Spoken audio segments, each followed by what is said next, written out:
Mangwanani Malelepovu Kenjani Bekwas Vanave Africa. Welcome to Africa Good Morning, the news and current affairs show bringing you everything you need to know happening on the African continent and beyond. You are joined by Ashwin Bedi and Anna Raiza Kweyo, ready to engage with the content.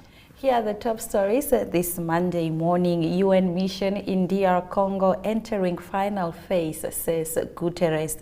West Africa bloc seeks ways to engage with Niger junta.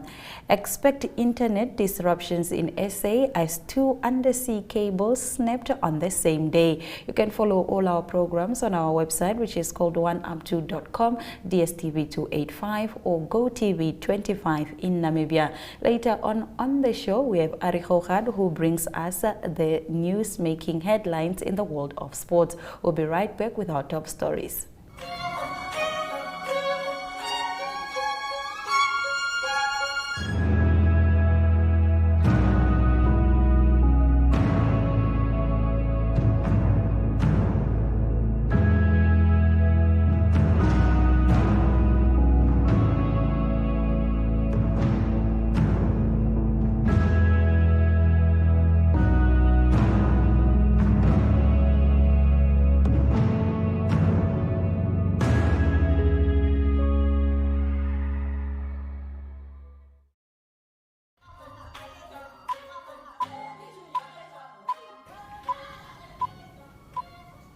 In our top story this morning, expect internet disruptions in SA as 2 undersea cables snapped on the same day.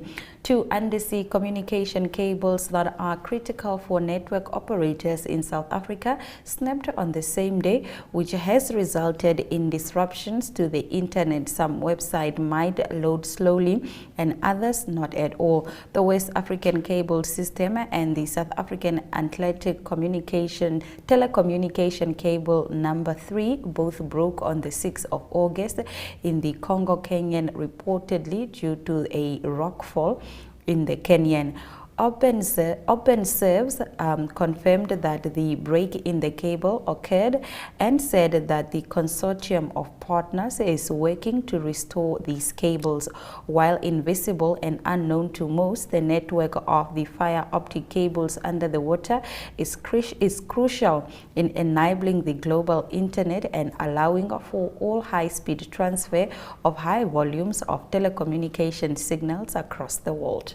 Now, West Africa's regional bloc kept up its search on Sunday for diplomatic ways to overturn last month's coup in Niger while returning the threat of military intervention amid a crisis that has sucked in global superpowers.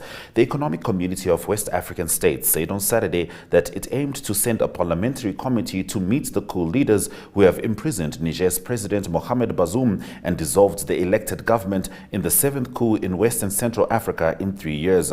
While the ECOWAS Parliament made no firm decisions on Saturday, it set up a committee that plans to meet Nigerian President Bola Tinubu, who holds the bloc's revolving chairmanship, to get his permission to go to Niger. Its spokesperson said the coup leaders, headed by General Abdurrahmane Tiani, have rebuffed prior diplomatic efforts by ECOWAS, the United States and others, raising the specter of further conflict in the impoverished Sahel region of West Africa, which is already dealing with a deadly Islamist insurgency. With diplomacy faltering, ECOWAS has activated a standby military force they say will be deployed as a last resort if talks fail.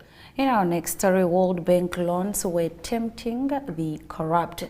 The Inspector General of Government, Betty Oliver Kamaya, has announced the inspectorate stringent measures already set to crack the whip on the beating corruption that would worsen the deficit now that the World Bank has come clear on suspending funding to Uganda. According to Kamaya, the World Bank's decision should be a wake-up call to all the public who have taken corruption as a lifestyle.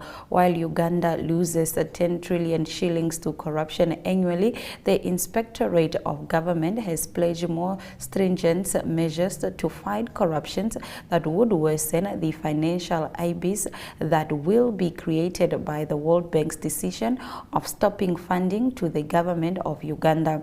According to the IJG Betty Kamaya, her call for the public unanimous participation in the fight is about to stop. The public should pressurize us because they are the victims.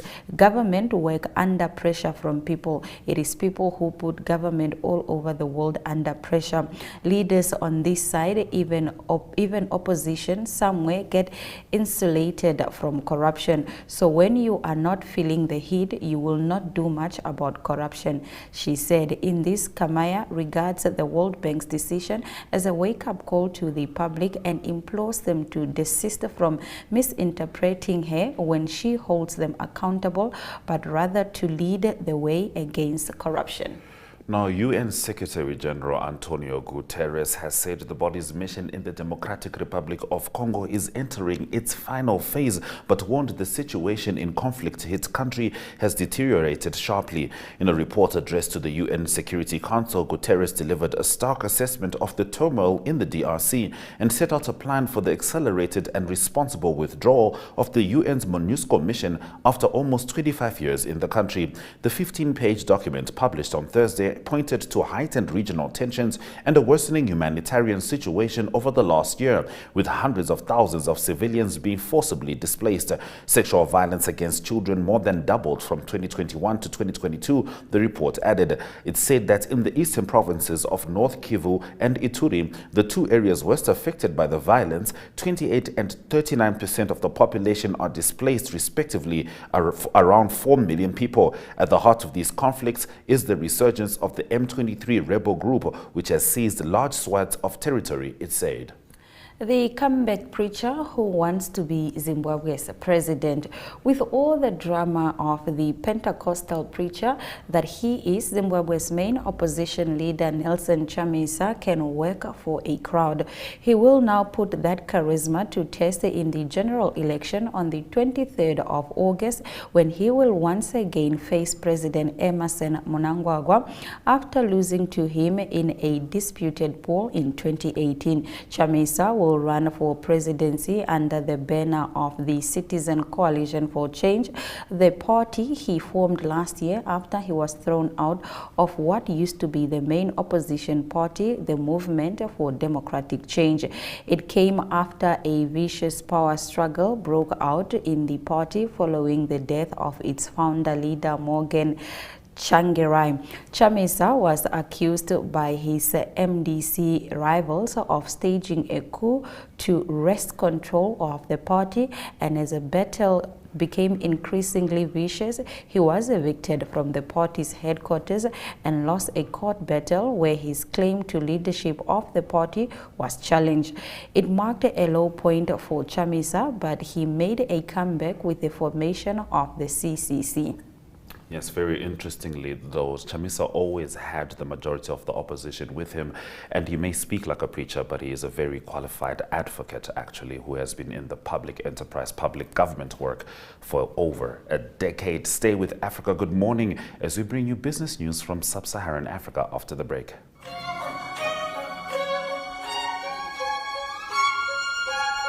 Welcome to Active Kids, a daily TV show that sparks creativity, learning, and fun for young minds. With exciting activities and lessons, Active Kids inspires curiosity and a love for learning. You face to the 15. The perfect mix of play and education. Don't miss out on the fun. Tune into Active Kids on NTV every weekday at 10 o'clock and let the adventure begin.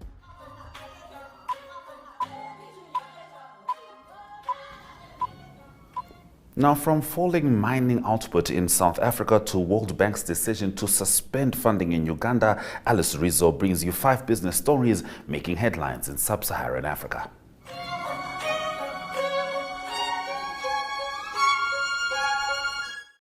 Here is what's been making the business headlines in sub-Saharan Africa this week. South African coal miner Exxaro said on Friday it expects its half-year profit to fall by as much as 37%, mainly due to weaker prices of the fossil fuel and rail logistic problems.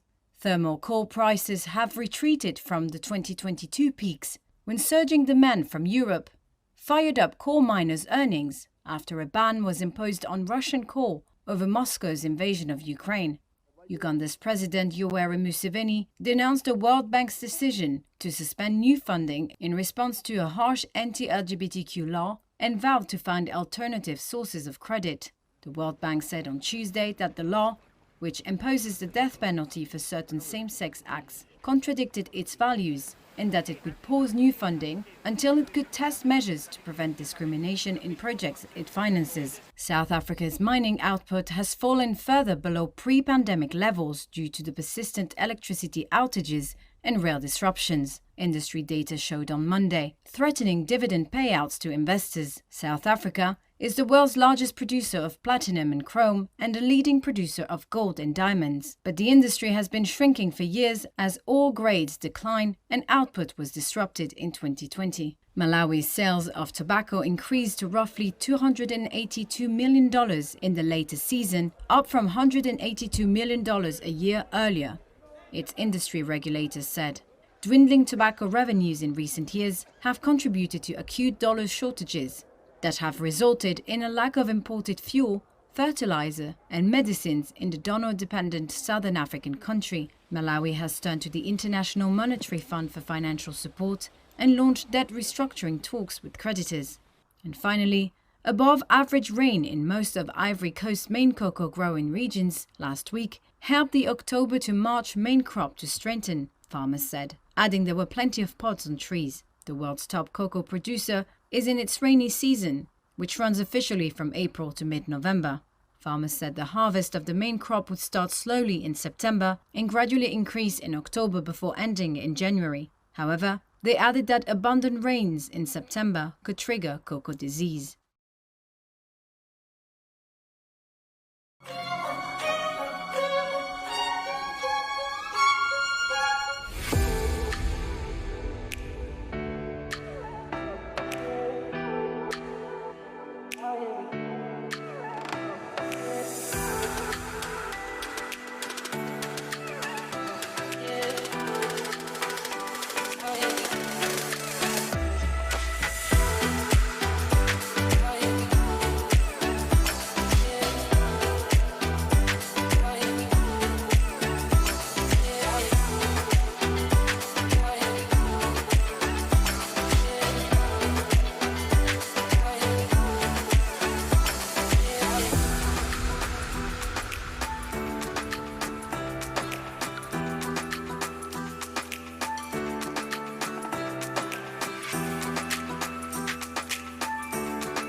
Thank you very much for watching our show this morning. Let's have a look at the weather predictions for Southern Africa.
Let's get into our economic news. Ghana's trade with US hits a record high of 1.8 billion trade surplus. In 2022, the value of commodities exchanged between the U.S. and Ghana reached an all-time high of $3.7 billion. According to the U.S. Embassy in Accra, Ghana had a $1.8 billion trade surplus with the U.S. in 2022. As Ghana's leading development partner, the U.S. government continues to promote economic growth. Over $150 million in bilateral aid from the United States to Ghana in 2022 will go towards initiatives promoting human rights, governance, economic development, agriculture, education, and security. Additionally, the U.S. government gave Ghana about $32 million in agricultural aid last year. The U.S. Development Finance Corporation has announced expanded support in micro, small, and medium-sized firms in the agricultural sector in northern Ghana, totaling $25 million in finance. Moving over to South Africa, the Democratic Alliance has stated it will be submitting a complaint against the National Minister of Transport, Sindiswe Chikunga, with the Ethics Committee. This comes after the taxi strike turned violent in Cape Town, resulting in arson, murder, and damage to infrastructure. The South African National Taxi Council in the Western Cape called for a stay away on August 3 with immediate effect. However, after numerous deliberations between the Western Cape government, the city of Cape Town, and Santaco, the stay away was called off last week Thursday and taxi services resumed on Friday. Chikunga accused the city of Cape Town of using the wrong bylaws to impound 6,000 taxis. She called for the immediate release of the impounded taxis. The DA's Shadow Minister of Transport, Dr. Chris Hunsinger, said Chikunga openly sided with Santaco and taxi operators. Let's have a look at the economic indicators just before Ari joins us for the sport.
Good news with regards to preparing for the Rugby World Cup, particularly speaking of the Valviches as they managed to beat Chile in South America. Speaking of South America, Martinelli is Brazilian and he gave a wonderful assist to Nketiah as Arsenal scored 2 goals to win their first Premier League match. But here with all the details is Ari Hochad.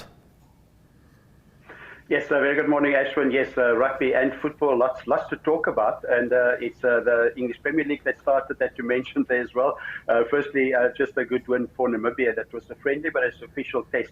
They played in Chile, a away game for Namibia, and it showed that they can compete at the World Cup, meaning that Chile also plays in the World Cup in Group D. Namibia winning 28 points to 26. They were lots of points behind in the first half, but came back brilliantly with 3 tries. And it was 28 points to 26, a win for Namibia. Mentally, that will be a big advantage for them, knowing that they can beat the team that's also playing in the World Cup. Chile playing in Group D against England, Japan, Argentina, and Samoa.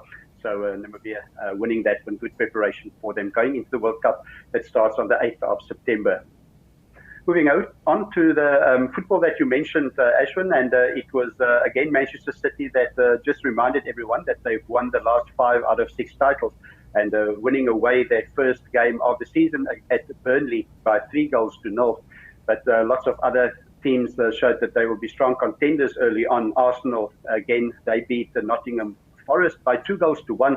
Good start for them after a close season for them last year, coming second. And then it was also Newcastle that showed lots of form. Newcastle way too strong for Aston Villa, 5-1. There's Newcastle and Aston Villa in action, so it's a good start for them. And some other results, not good results for Everton. Everton again putting themselves under pressure early in the season, lost at home to Fulham, 1-0. And then yesterday it was Chelsea that hosted Liverpool, and it was 1-1. It ended there, both teams dropping points. Maybe Liverpool will be more happy with the result, getting a point away from home. Tonight we'll see how Manchester United will do. They play against Wolverhampton. That's their first game tonight. Going on to other football, it's World Cup women's football that is very much in the news. Exciting football over the weekend, and it's down to the semi-finals now. What happened over the weekend? Briefly, England beat Colombia 2-1, and it was Australia that beat France by 7-6. That was on penalties. No all day. There was all of 20 attempts on goal in the penalties, and it ended 7-6. And it was Australia that go through against France. And Sweden beat Japan, and Spain beat Netherlands. So what's happening now? Tomorrow we will see Spain play against Sweden. That's the first semi-final, Spain against Sweden. And then on Wednesday, a big one is England that will play against Australia. That's the Women's World Cup in Australia. Great football, standard of football, brilliant in that Women's World Cup in Australia. Then also to close off some golf news, it was the British Open for women, quite a prestigious golf tournament in the UK. They call it the AIG Women's Open, and it was won by Lilia Vu. She is from the United States, and she also earlier won the Chevron Championship, which is also a Grand Slam. So Lilia Vu, she was too strong. She came in with a total of the 4 rounds of -14. Charlie Hull -8, and then there's Nelly Korda, the world number 1. She came in with the final score of 2 over par for -2. She was 11th, and that is Charlie Hull. She was second in the tournament. So a great win for Lilia Vu. Also great to see all the women's sport just dominating, and the standard is extremely high. So that's the international sports news for today. Hope you have a great sport day and the sport week, and we talk again international sport tomorrow. Thank you very much, Ali, for bringing us the latest sports news. Stay with Africa Good Morning as we bring you the highlights from this morning's broadcast after the break.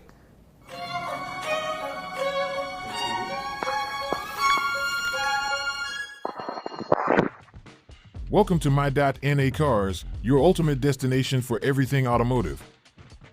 I am your host, Diana Master. Teamwork makes the dream work, right? Discover the latest models, innovative technologies, and expert insights from our passionate hosts. Learn essential maintenance tips and get exclusive behind-the-scenes access to the automotive industry. Don't miss My.NA Cars on NTV every Thursday at 2100 hours. Tune in. Neo Paints has established a 67-year Namibian legacy, creating personalized paint solutions that blend quality and innovation for the Namibian people. We pride ourselves in being a 100% Namibian-owned company, investing in our country and our people by employing and empowering true Namibians. With every brushstroke, Neo Paints commits to our quality guarantee and always delivering a coat of excellence. At Neo Paints, we always stay true to our country. We are as Namibian as you.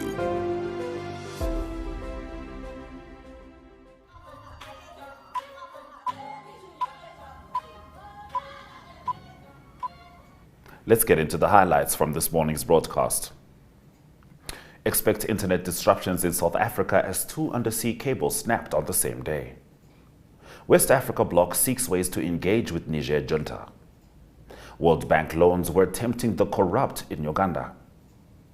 UN mission in DR Congo entering final phase, says Guterres. And Ghana's trade with the US hits a record high $1.8 billion trade surplus. Those have been our stories. We thank you very much for watching our show this morning. Please be reminded that we welcome your remarks regarding our show. You can post them on our Twitter and Facebook pages. We are also very available on our website, which is called oneup2.com, also on DSTV 285 and GoTV